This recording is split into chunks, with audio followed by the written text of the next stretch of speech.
Muy buenos días, amigos televidentes. Llegamos una vez más a nuestro acostumbrado programa. El programa que le lleva la educación hacia su casa, dirigido por quien les habla, el doctor Núñez la Antigua, médico ortopeda, medicina deportiva, seguridad social, discapacidad e invalidez y licenciado en Derecho. Y que todos los sábados pues le trae un programa muy educativo para todos ustedes. Como ustedes saben, este es el programa que tiene ya 5 años y un par de meses, todos los sábados trayéndole conocimiento nuevo hacia ustedes, y que cuando la persona quiere contribuir con este programa, pues está abierto para todos los profesionales de la medicina o profesionales del deporte. Y como ustedes saben, el sábado anterior yo le decía que íbamos a traer a una gran dama, a una científica de la medicina moderna, la que le dice a ustedes qué tiene, cómo se va a sanar con los problemas más críticos del ser humano, que son los problemas patológicos, tumorales o cualquier otra cosa que le pueda beneficiar en lo que concierne a decirle que usted no tiene nada cuando usted no tiene nada. Entonces esa es la doctora Patricia Reyes, que ustedes saben que es nuestra hermana.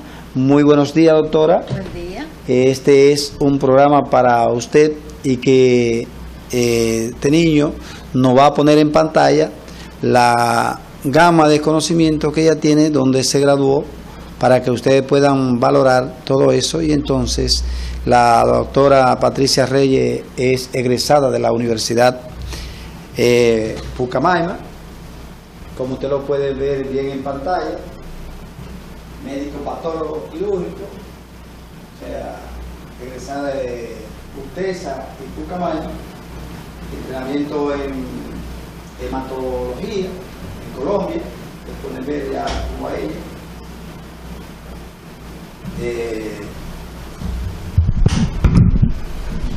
Ustedes lo pueden ir viendo ustedes mismos ahí, que no hay muchas cosas que yo tenga que decir, porque es una gran conocedora de lo que nosotros le estamos trayendo a todos ustedes. Como ustedes lo pueden ver, no tengo que decirle.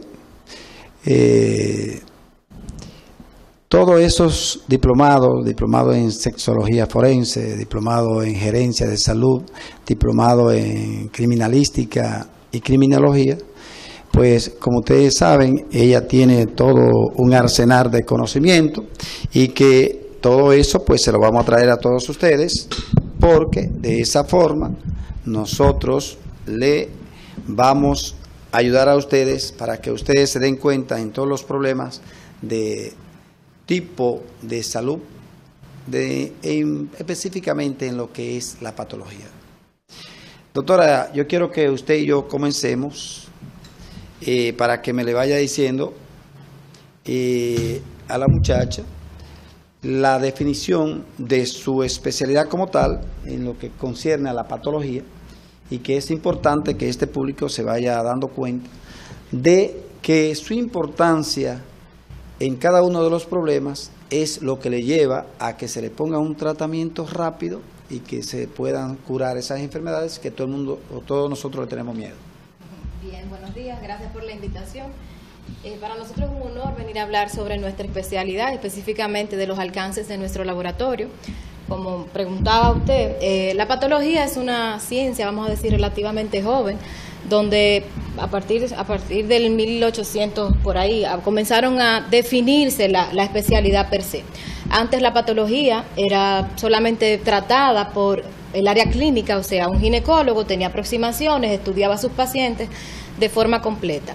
Ya después, en los 1940, por ahí, se establece la patología quirúrgica como especialidad, dándonos un alcance específico, o sea, pudiendo estudiar de manera certera los tejidos y ver cómo las enfermedades se van instaurando y los cambios que van sucediendo.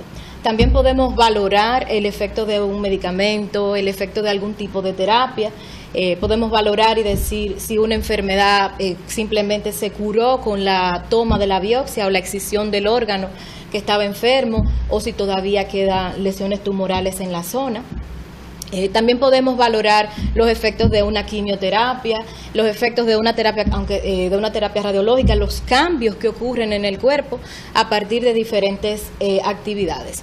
Determinación de patologías de forma temprana, por ejemplo, muy famoso, muy conocido por la mayoría de las personas, es el uso del Papa Nicolau.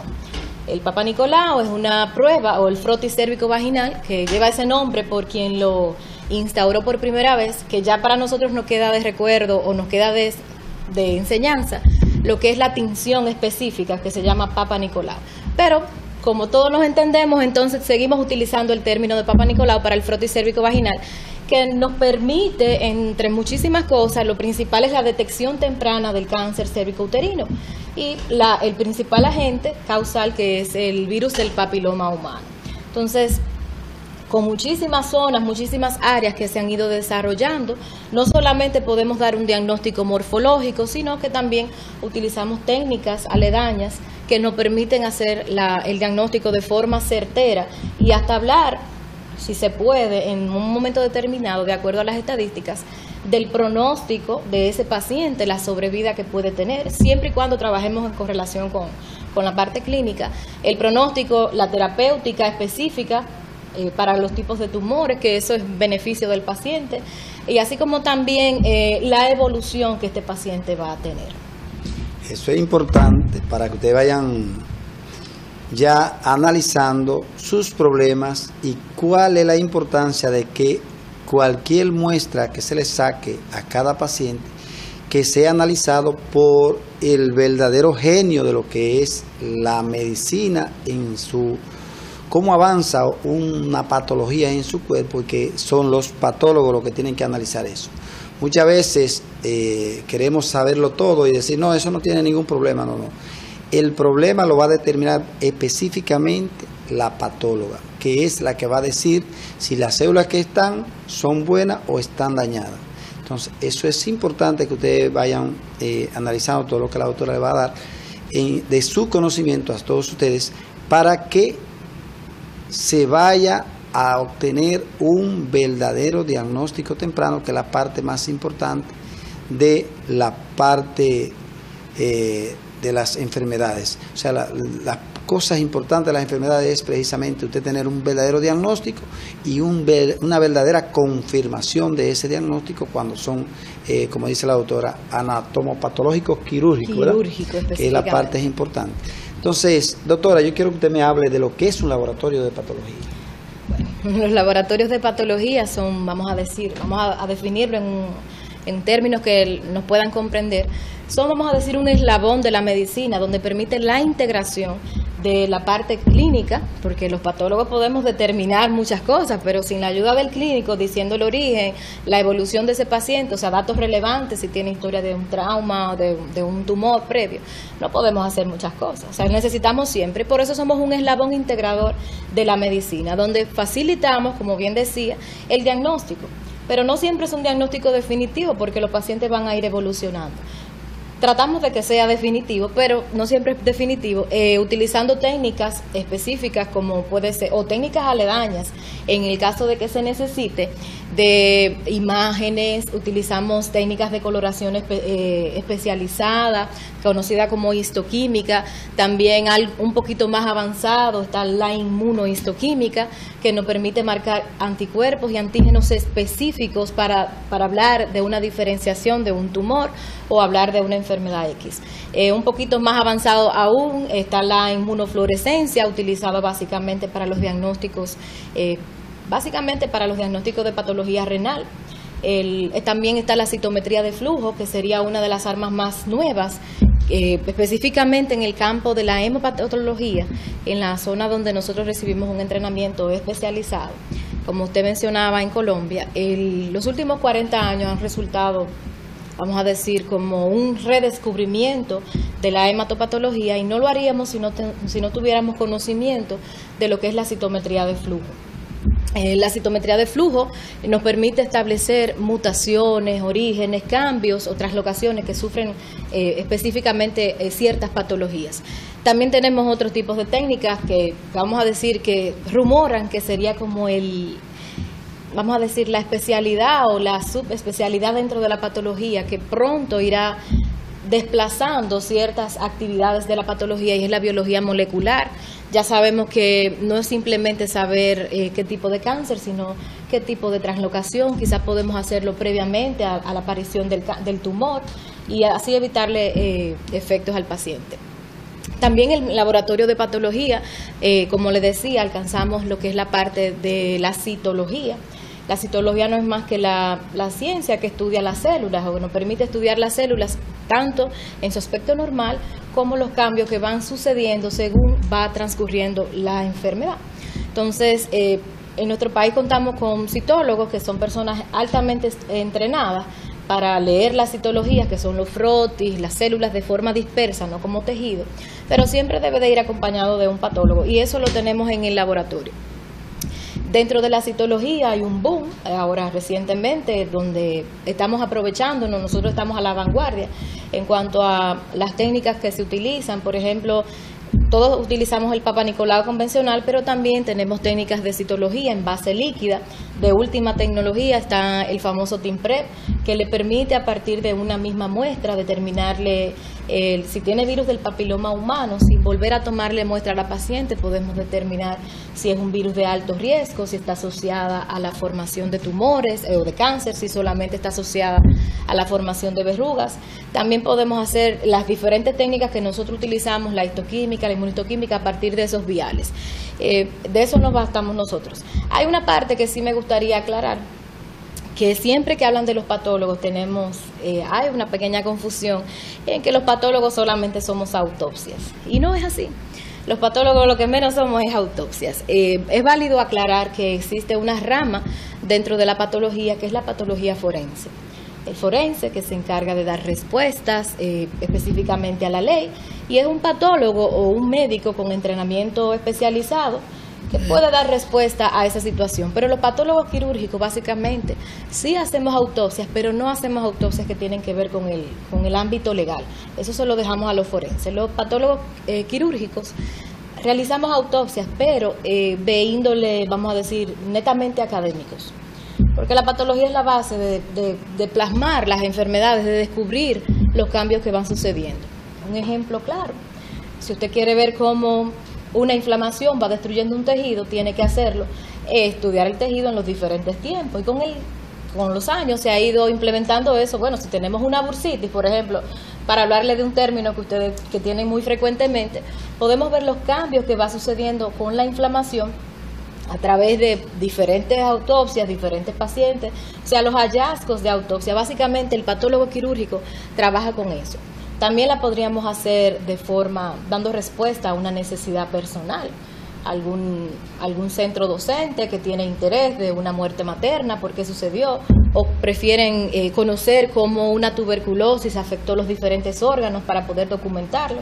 Entonces ahí sí nosotros hacemos autopsias, pero de manera generalizada los patólogos quirúrgicos no trabajamos con cadáveres, siempre hacemos en pacientes vivos, muestras de pacientes vivos. Pero sí tenemos la formación para trabajar con los cadáveres. Sí, es muy bueno que usted le dé toda esta explicación, porque la medicina, usted sabe que antes lo hacían dos médicos, un ginecobstetra y un cirujano general, era el boom de la medicina. No existían todas estas especialidades, y que precisamente por ser cada una de estas especialidades es que la medicina ha avanzado, porque ya, si yo no soy cirujano general, ¿para qué me voy a meter a un estómago? Pero antes el cirujano general se entraba en la pierna, a operar pierna, entraba a operar el abdomen y todo eso, pero cesárea, ya todo completo. Prácticamente cada órgano tiene una especialidad. Tiene una especialidad. Y eso es importante. Ya la patología se ha desarrollado tanto que dentro de la especialidad quirúrgica es bueno mencionarle que no todo patólogo maneja toda la patología, porque cada órgano, cada patología, cada efecto nuevo, ir tras la información es un poquito cuesta arriba, y por eso vienen las subespecializaciones. Entonces, en el laboratorio de nosotros brindamos un servicio, vamos a decirlo como un centro de patología especializada. No trabajamos solo, tenemos un staff colaborador donde tenemos especialistas de diferentes especialidades. Específicamente contamos con una dermatopatóloga, una gastroenteropatóloga, que no revisan todos los casos, pero sí revisan los casos de importancia o de gran relevancia. Contamos con la asesoría de un patólogo forense, de un neuropatólogo, de patólogos que aún así siendo quirúrgicos no tienen una subespecialidad, pero sí tienen vasto conocimiento por su experiencia. Entonces siempre nos estamos respaldando por eso, porque según va evolucionando las diferentes ramas de la medicina, como la neumología, hay un neumopatólogo, como la gastroenterología, así hay un gastroenteropatólogo, como la hematopatología, así hay un hematopatólogo, que tiene más afinidad o tiene más estudio en ciertas zonas del cuerpo. Eso es importantísimo, y eso es precisamente lo que los médicos deben de razonar y pensar, que no somos los sabelotodos, sino que yo decía en un programa anterior que el ojo tiene 19 subespecialidades y es solamente un ojo. Entonces ya usted puede ver cómo la doctora pues nos está avanzando más en estos conocimientos que yo le decía, porque es que muchas veces, si yo soy ortopedista y no soy artroscopista, pues yo no me puedo meter a hacer artroscopía. Buscamos un artroscopista y que yo sea su ayudante, ya eso es otra cosa. Aunque no se nos hace muy difícil hacerla, pero actualmente desarrollamos la cirugía, pero usamos los servicios de un subespecialista. Exactamente. Doctora, aunque usted ha hablado de los beneficios del laboratorio de patología, si usted tiene otros beneficios que le puede agregar dentro del mismo laboratorio. Bueno, como van los tiempos, las cosas se tienen que ir encaminando. Ya no solamente es un beneficio, es una obligación de todo médico, cuando exisa una pieza, toma una muestra, de ser evaluada por un patólogo. En el caso de la patología quirúrgica, si son patólogos clínicos, bueno, pues clínicos. Pero aparte de la necesidad o de la obligatoriedad del procedimiento, nosotros ofrecemos, o sea, como especialidad, un diagnóstico único, un diagnóstico certero, porque cada paciente es una persona, es único, cada patología evoluciona de una forma diferente y tiene una serie de componentes que quizás una persona tiene 2 patologías de base y el comportamiento va a ser distinto, y nosotros podríamos hablar de eso, de darle un diagnóstico certero a la persona sobre la situación que está padeciendo actualmente, siempre y cuando contemos con una ayudadita clínica, ¿verdad? Una orientación de cómo ese paciente ha evolucionado y todo lo demás. Otra cosa importante, que más que diagnóstico es como la parte legal que nosotros cubrimos, y es que realmente la patología tiene una particularidad. La patología la podemos constatar aquí, mañana, pasado mañana, en 10 años. Nosotros tenemos que ser responsables de guardar el material quirúrgico, ya sea en laminilla, ya sea en bloque, para ser compartido o ser revisado en cualquier momento por cualquier otro especialista, en el caso de que se necesite, vamos a decir, una segunda opinión. Nosotros tenemos que corroborar eso. Y se convierte básicamente en, vamos a decir, en la única prueba que puede ser presentada. Los patólogos tenemos, hablando ya un poquito más de la parte legal, tenemos un poquito de responsabilidad, pero no es la misma responsabilidad de un médico clínico. Tenemos una responsabilidad de resultados. El médico clínico tiene una responsabilidad de medios. Los patólogos tenemos que buscar toda la posibilidad de que el diagnóstico sea lo más certero posible, ya sea consultando con otros, ya sea indicando pruebas, haciendo correlaciones con imágenes, con laboratorio, utilizando toda la tecnología para que el diagnóstico sea definitivo. Y por eso se convierte en la única prueba, una prueba fehaciente, que con el tiempo podemos demostrar de qué es la situación.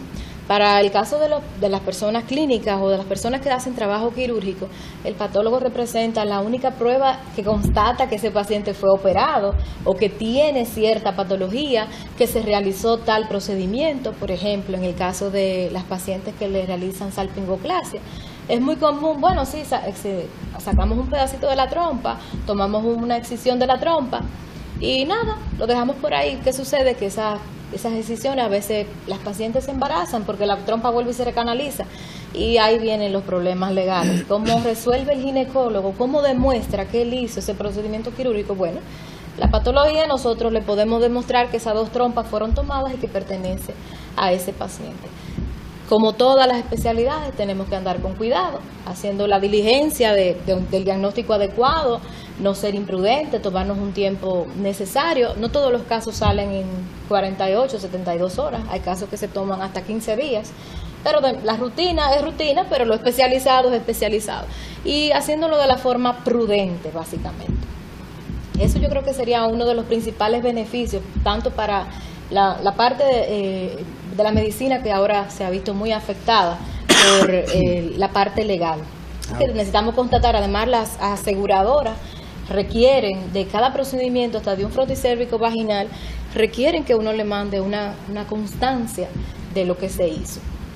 Oye, ahora mismo lo que usted está planteando me llena de satisfacción, porque, por ejemplo, con el asunto del ADN que se está llevando a cabo, pues usted puede prácticamente con un tejidito decirle que ese tejido es de fulano o no es de fulano. Exactamente. O sea que en ese sentido no hay puede haber ningún tipo de equivocación, porque ya todo está muy alineado, como dice. Exactamente, y los bloques conservan el material genético generalmente en buenas condiciones, que permite hacer filiaciones a partir del ADN, o precisamente identificar a una persona a través del ADN. Y no solamente identificación de personas, sino también identificación de agentes infecciosos. Por ejemplo, ya hablar de un Helicobacter pylori, ya no simplemente nos quedamos con la tinción de Hien, sabemos los bacilos, no, ya podemos hacer técnicas de PCR, amplificación a través de la PCR y utilizando el material genético para identificar qué tipo o qué cepa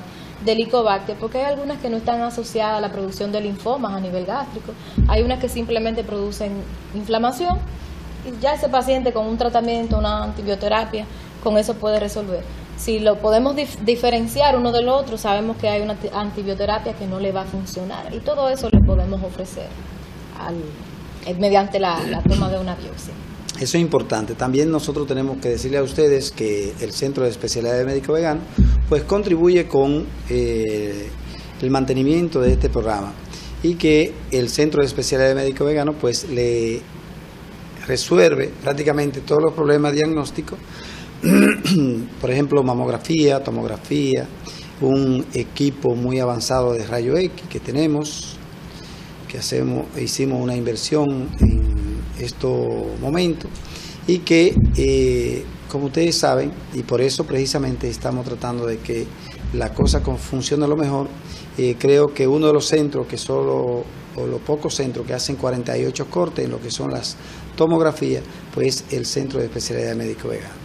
Así que eso hace que los diagnósticos sean también más certeros, además de los diagnósticos que hace la doctora Patricia, pues en el Centro de Especialidad de Médico Vegano, pues ustedes saben que estamos dando un servicio con una calidad superior. Doctora, usted sabe que la anatomía patológica, pues, como usted lo acaba de decir, tiene su importancia, como si fuera a decir, el clínico dice tiene apendicitis y ustedes le confirman su apendicitis. Hay algo importante que yo quiero saber, doctora. Esas patologías que usted dice, hay patologías que no tienen que durar tanto tiempo, porque hay muchas veces, o sea, en ocasiones se dura demasiado tiempo para dar un reportaje, y en ese tiempo pueden ocurrir múltiples transformaciones que cuando usted se la llevaron estaba en un estado y que en un tiempo próximo ya está en otro estado. Explíquemele eso a los pacientes para que también la ataquen a ustedes. ¿Verdad que sí? Bien, es interesante eso que usted menciona sobre la tardanza. En nuestro laboratorio nosotros tenemos como eslogan, como meta, resultados seguros y a tiempo. De nada me sirve, en el caso de un frotis cérvico-vaginal, una infección que se determinó o una patología que se determinó hace un mes, si no me permite darle tratamiento oportuno a la paciente. Sí hay casos donde no podemos ser tan a tiempo, porque hay casos que necesitan el estudio. Y aparte de que necesitan el estudio, que necesitan pruebas especiales. Por ejemplo, la patología ósea, los huesos. Los huesos sufren un procedimiento, un proceso necesitan más tiempo en la preparación que una biopsia gástrica, que es una biopsia pequeña, se fija rápidamente y se puede entrar al proceso el mismo día y al otro día ya tener un diagnóstico o por lo menos un preliminar si necesita alguna tinción o algo, no tomamos algo más, pero generalmente, de manera general, 48 horas es un tiempo prudente para nosotros tener un preliminar y ya para que usted lo reciba en unas 24 horas más. Pero, por ejemplo, el hueso necesita un tipo de descalcificación, porque el hueso tiene una matriz cálcica. Para poder hacer los pequeños cortes necesitamos someterlo a un proceso donde el hueso se ablande y pueda ser cortado en nuestro aparato. Entonces ya eso hace que se enlentezca. También hay situaciones que producen enlentecimiento de los diagnósticos y es la utilización de técnicas aledañas. Si necesitamos hacer inmunohistoquímica, algún tipo de marcador, por ejemplo, en el caso de la mama, las pacientes positivas con cáncer de mama, eso es un pecado. No darle el favor a esa paciente o el beneficio de indicarle los marcadores tumorales y inmediatamente realizárselo. Normalmente los laboratorios de rutina no cuentan con esa técnica, sino que la utilizan de forma aledaña. Entonces hay que preparar el tejido, enviarlo, llamar al paciente porque eso implica unos costos diferentes. Pero vale la pena esperar, siempre y cuando sea en un tiempo prudente, esperar esa respuesta porque, por ejemplo, en el caso de la mama, las pacientes que se van, que son positivas para estrógeno, para progesterona y para el marcador HER2/neo, por ejemplo, ya uno sabe que esa paciente tiene una sobrevida asegurada porque hay una terapia diana para ellas. Entonces ahí sí considero que es prudente esperar un momentito, tardarse unos días más para tener un diagnóstico certero, pero de manera rutinaria no es prudente durar mucho tiempo con un diagnóstico sencillo, una gastritis que no tiene algún tipo de evolución, porque son días que se le restan al paciente de sobrevida. Por ejemplo, también en las biopsias pequeñas, que por ejemplo una paciente con un carcinoma in situ, si no tomamos un tiempo, un mes, 2 meses, probablemente ya esa lesión cuando se venga a tratar no sea in situ, sea una lesión invasiva. En el caso de los melanomas, las lesiones dérmicas, los melanomas son muy simuladores y cambian rápidamente, migran rápidamente, y un mes en un paciente con un melanoma es una situación muy difícil porque ya fácilmente lo podemos encontrar en hueso o en cualquier otra parte del cuerpo, específicamente los pulmones. Entonces eso es importante, como dice usted, que nos ataquen, pero también es recordar que no todo sale como uno espera. Hay biopsias que llegan mal orientadas, llegan mal fijadas y necesitan un proceso, pero un tiempo prudente siempre. Sí, doctora, lo que pasa es que a nosotros los médicos no nos gusta escribir. Y esa falta de la escritura es que tiende a llevar los errores. Porque lo mejor, como usted lo ha planteado, es que le lleven una historia clínica acabada de su patología. Porque usted lo único que recibe es una masa, un pedacito de un órgano. Sin embargo, muchas veces hasta casi microscópico, porque cuando se hacen por vía dirigida, exacto, se hace, la muestra es muy pequeña. Y de hecho ya ahí están precisamente todos los concernientes a la parte tumoral de esa persona, o sea, de ese tumor. Entonces, creemos que el que usted le escriba a la doctora Patricia Reyes los datos que presentó, exacto, los datos relevantes que presentó en el momento, desde el inicio, que se dio cuenta, porque hay que tener en cuenta que la medicina y principalmente la parte patológica de esas cosas, pues muchas veces es cuando usted se pasa la mano y aparece una masita. Entonces esa masita puede crecer lentamente, puede crecer rápidamente. Entonces, ¿qué pasa? Que la paciente quizá tiene 10 años, pero nunca se pasó la mano por ahí y no sabe que, no, yo tengo 3 meses que se la sintió, que se la palpó. Entonces esa parte es importante, que los médicos quirúrgicos que hacen los procedimientos para sacar sea la biopsia o la muestra, cualquiera que sea, pues que le haga su descripción para que se lo mande a la doctora, y estoy seguro que la doctora se lo va a agradecer y va a fallar mucho menos en cualquier tipo de diagnóstico. Sí, en la cátedra que imparto en la universidad siempre le hago esa salvedad a los médicos que están en formación.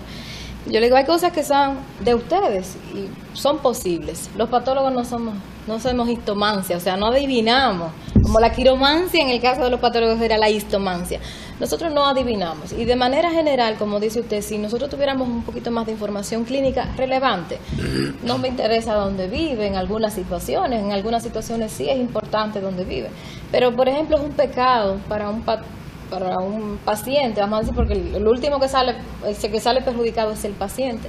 Es un pecado, por ejemplo, en un sangrado uterino anormal, que usted no me diga la edad de la paciente. No es lo mismo un sangrado a los 65 años que un sangrado a los 20 años. Tampoco, o sea, es relevante que usted me diga si está utilizando algún tipo de terapia hormonal, porque hay cambios que sufren. Específicamente hay un término que confunde mucho, que es la decidua.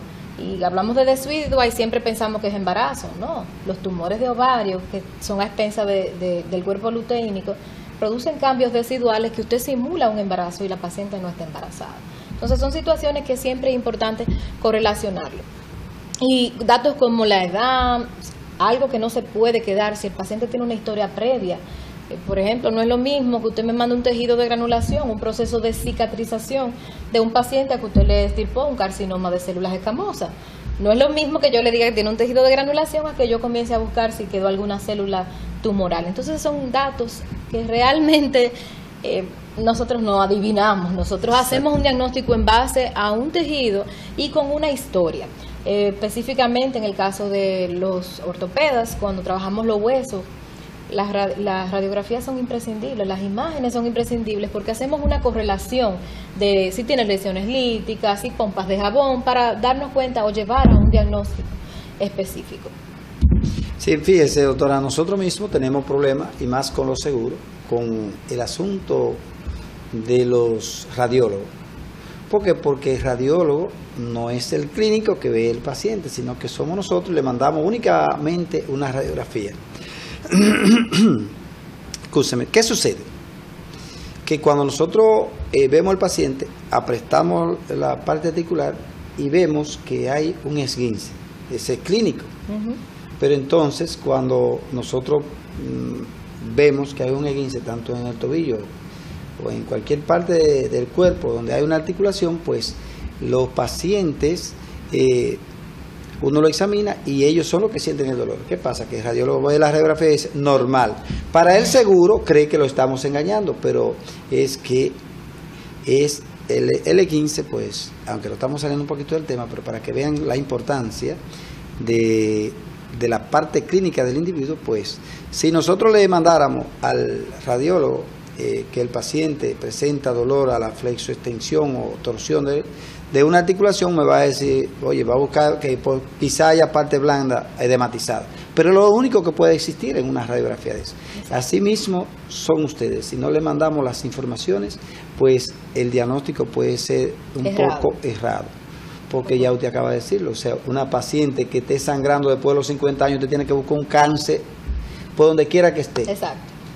No es si lo mismo. Paró el sangrado y después comenzó a sangrar otra vez, y usted lo está diciendo. Es sospechoso y a veces es un tanto difícil, pero siempre una mente positiva. O sea, eso caracteriza la nueva formación. No todo está perdido.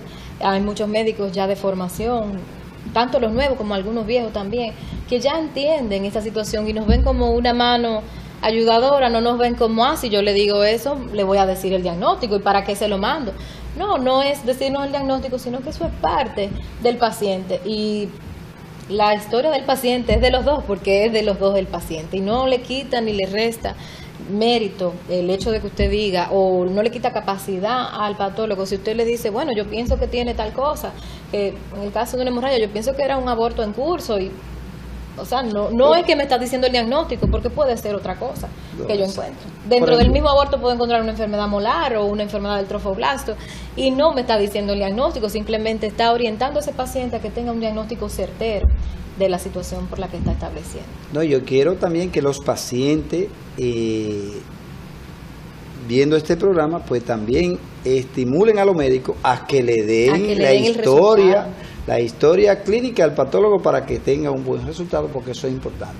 Sí. Doctor, usted habló de la medicina molecular.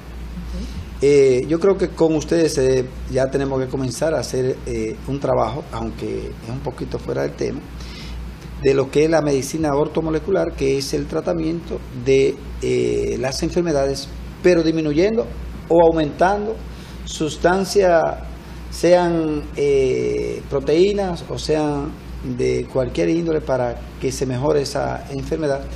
Y eso es de las cosas que se va a comenzar a trabajar con ellos. Es un campo en desarrollo. Exactamente. Sí.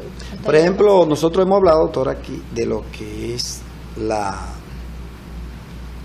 los diferentes tipos de vitaminas. ¿Cómo funcionan las vitaminas en patología que son de la vida prácticamente diaria? Bueno, nosotros vemos muchas patologías que son productos de deficiencia, y básicamente donde la vemos más notoria, donde solemos encontrarla más, una parte es en la hematopatología.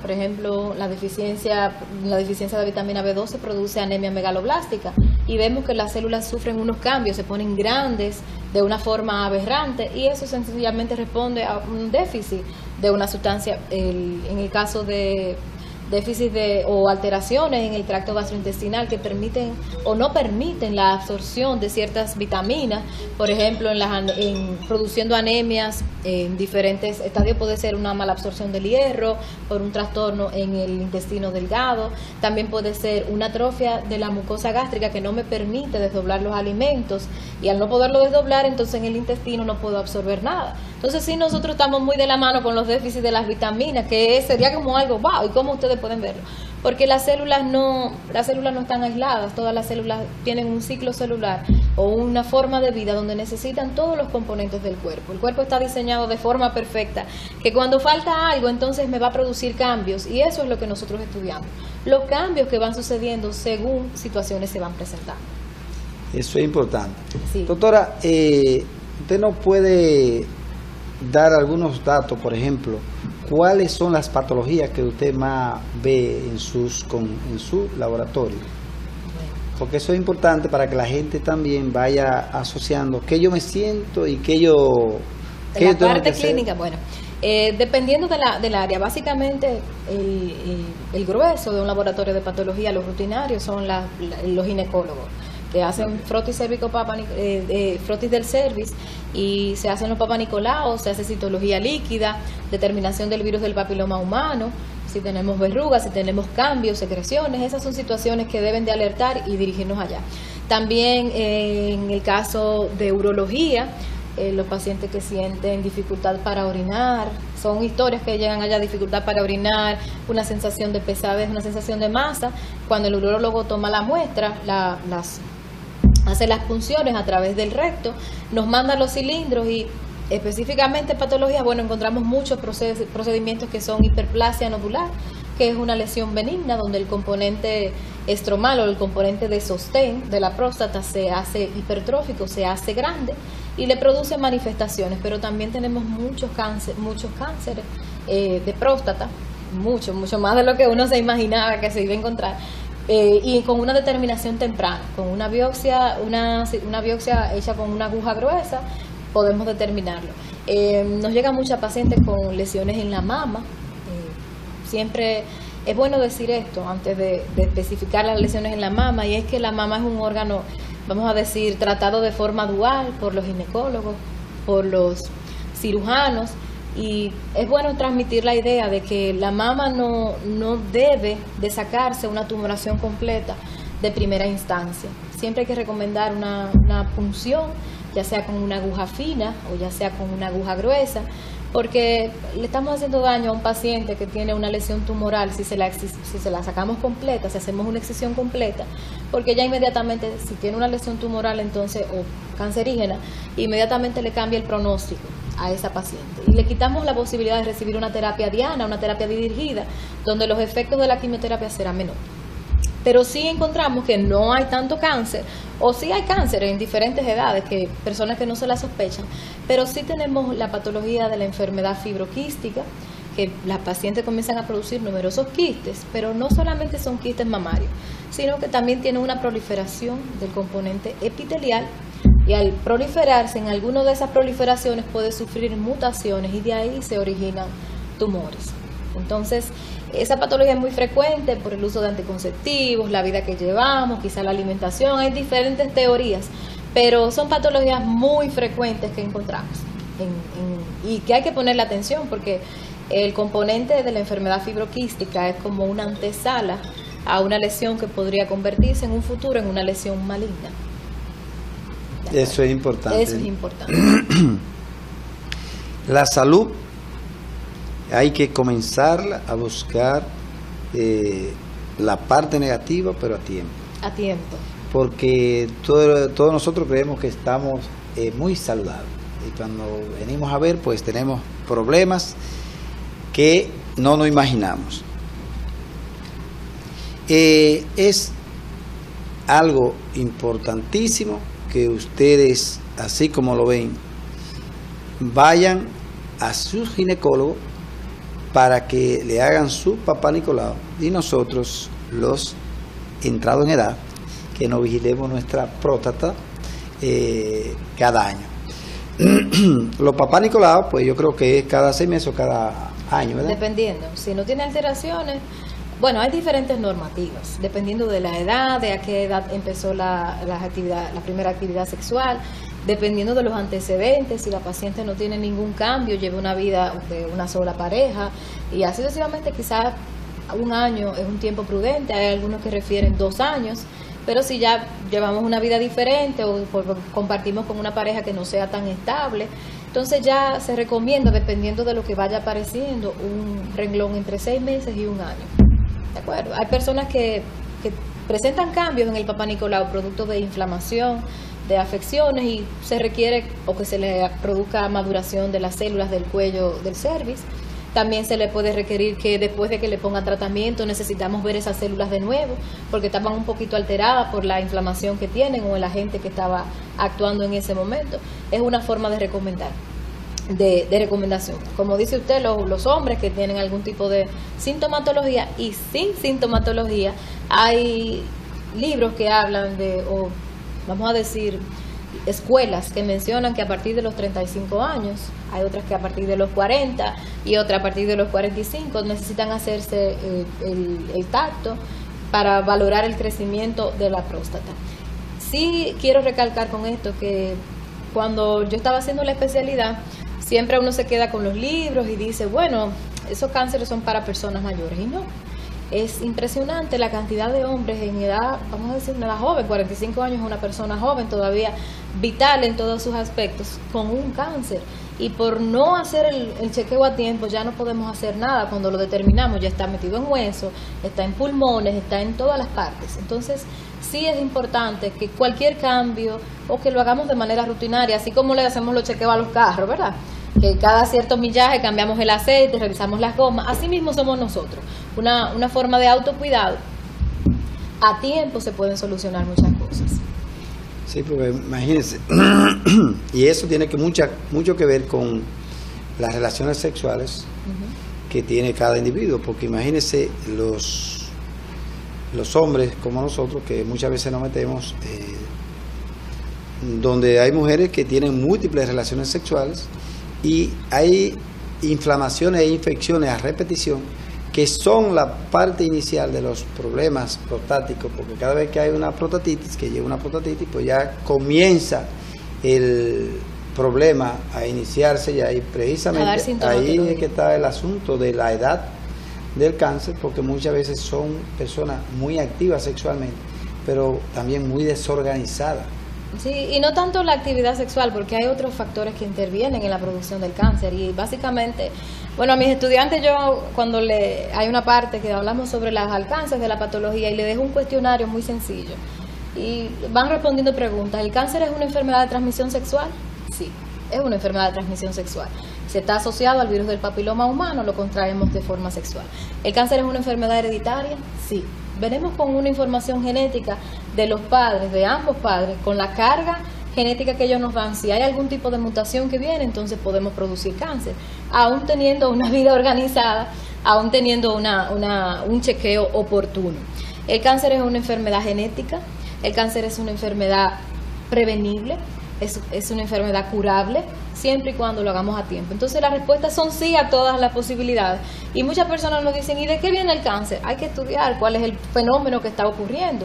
Hay personas, conozco familias completas que tienen la historia de cáncer de mama, en la línea completa, la línea materna, por ejemplo, completa. Y ya incluso hay técnicas donde le podemos hacer a partir de la biología molecular si tienen mutaciones de los genes asociados a la formación de cáncer. Hay pacientes de esas que a partir de los 13 años, oiga qué cifra, se les recomienda una mastectomía solamente para prevenir, porque se ha determinado que ella tiene esas mutaciones y no importa el tipo de vida que lleve, la alimentación, esos pacientes van a degenerar en malignidad porque tienen en su formación genética esas mutaciones. Entonces, hay pacientes muy desorganizados sexualmente, como dice usted, y que no sufren de nada, que tienen la gracia de adquirir un virus del papiloma humano de bajo riesgo, que no tiene implicación cancerígena, pero hay otros que sí, que adquieren el de alto riesgo, de alto potencial maligno, y lamentablemente desencadenan en una lesión tumoral, no necesariamente en la próstata, más bien en el pene o en los tejidos y en la garganta, ¿no? En la garganta, en el esófago. Bueno, el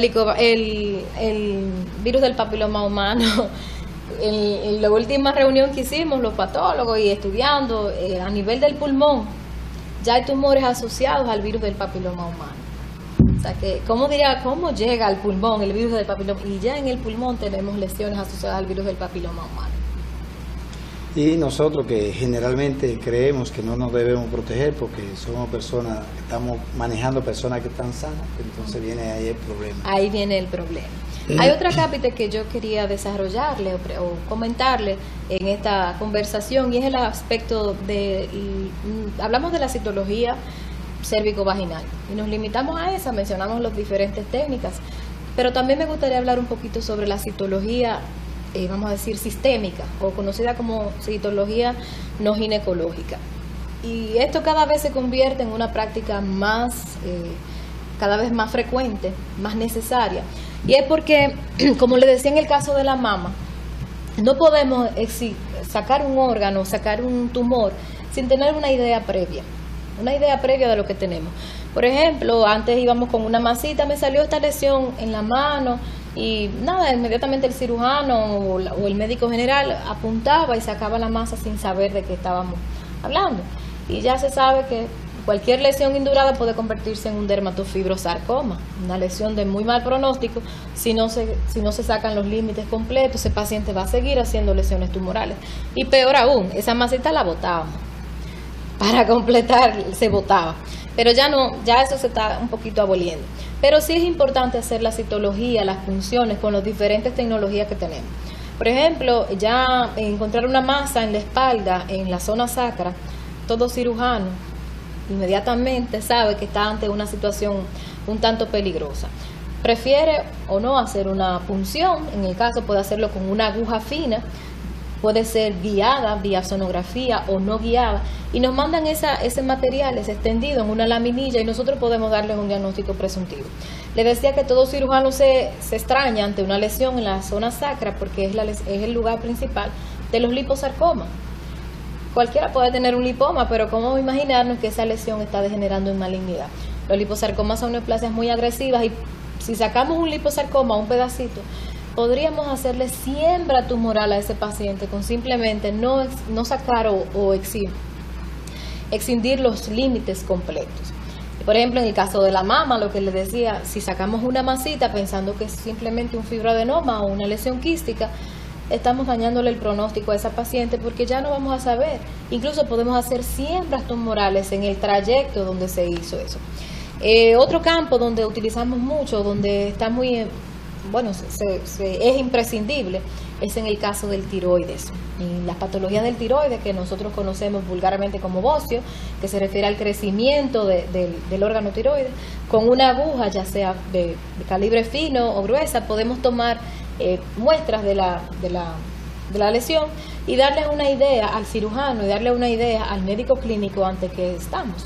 No es lo mismo hacer una excisión por un tumor folicular, una lesión circunscrita, que sacar un carcinoma papilar. Un carcinoma papilar es un carcinoma agresivo, y si no lo hacemos de forma completa o si dejamos en los límites toda esta zona que es bien difícil de trabajar, ya el paciente tiene un pronóstico bastante difícil si eso queda creciendo y queda suelto en esta zona.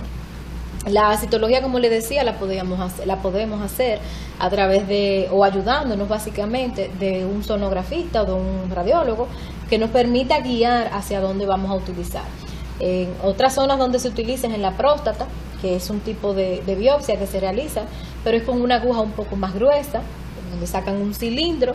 También se hace en médula ósea para valorarla. O sea que no es solamente sacamos el tejido y ya no olvidamos, sino que hay etapas previas para tomar un tejido per se y hacerle un tratamiento per se a un paciente.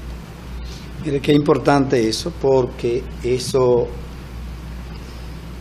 quizás nosotros los médicos tomamos un poquito más de conciencia, porque también está la parte de la conciencia del médico que lo está tratando. Sí. Porque la gente también conlleva a ello, por desconocimiento. El médico que quiere sacar el tumor y la persona que quiere que le saquen eso. Entonces, ya ustedes pueden ir viendo con la explicación que da la doctora la importancia que hay cuando se hace una punción y no se hace la incisión completa. Se lo decimos a ustedes los pacientes, pero también se lo estamos diciendo a los médicos, que traten de usar los medios menos invasivos para hacer la toma de la muestra y hacer el diagnóstico para beneficiar a esos pacientes.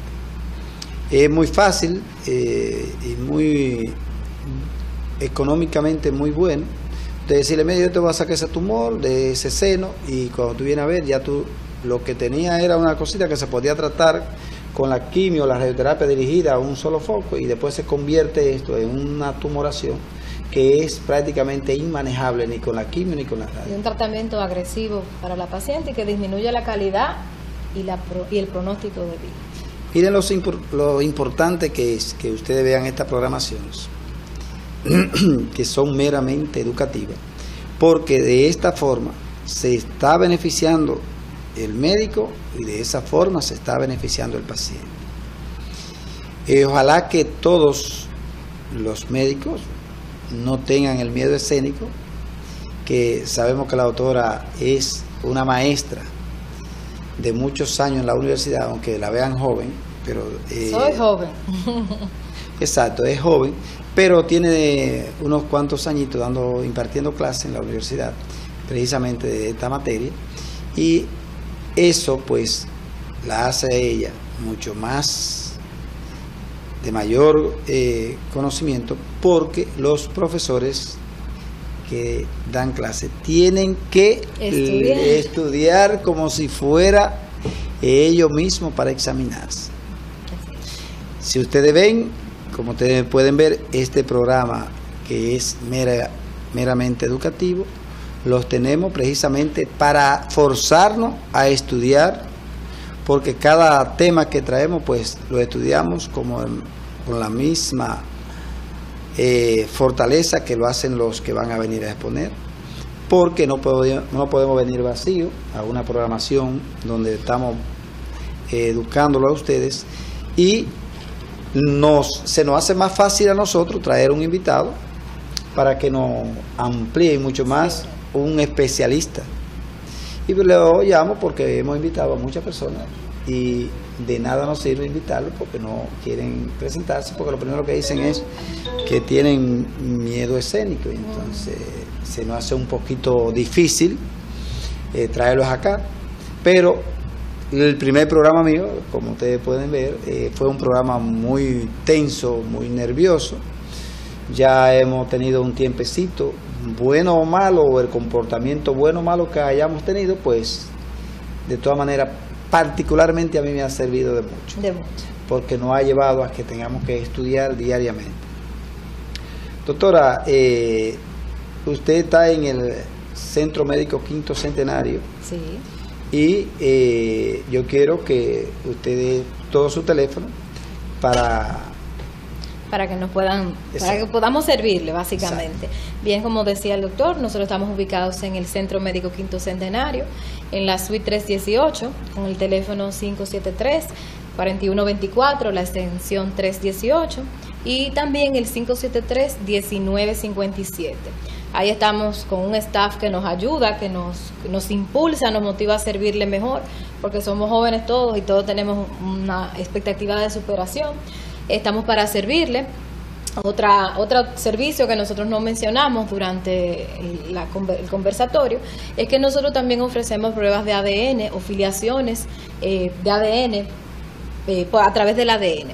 Específicamente podemos determinar la maternidad, la paternidad o la maternidad a partir de una abuela, de un tío, las filiaciones a partir de la qué importante eso, y ¿no? Tenemos, aparte de eso, tenemos el aval por la Procuraduría General de la República, donde esas pruebas tienen valor judicial, o sea que podemos irlo a representar en un tribunal de forma oportuna.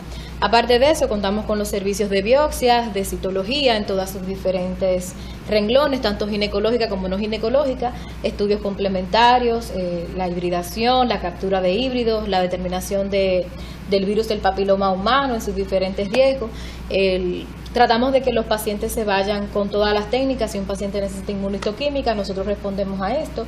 O sea que cuando sale un diagnóstico de allá, se trata de que sea lo más completo posible. Aparte de que le ahorramos al paciente un tiempo en su salud, le ahorramos también una situación de tener que ir a otro lugar donde otra persona conozca su caso y a partir de ahí se tomen decisiones. O sea que tratamos de que los resultados sean completos, que sean seguros y que sean a tiempo. Sí, porque como ustedes saben, este tiempo en la televisión es oro. Hemos llegado a la parte final de esta programación. Tanto dejamos invitada a la doctora para cuando nos quiera venir a hablar de cualquiera de una de las patologías que ella con más frecuencia ve, pues le dejamos este canal o este programa abierto para que ella pueda traernos más informaciones de otros tipos de patologías. Le damos las gracias por haber estado con nosotros y el próximo sábado pues estaremos con otra programación similar.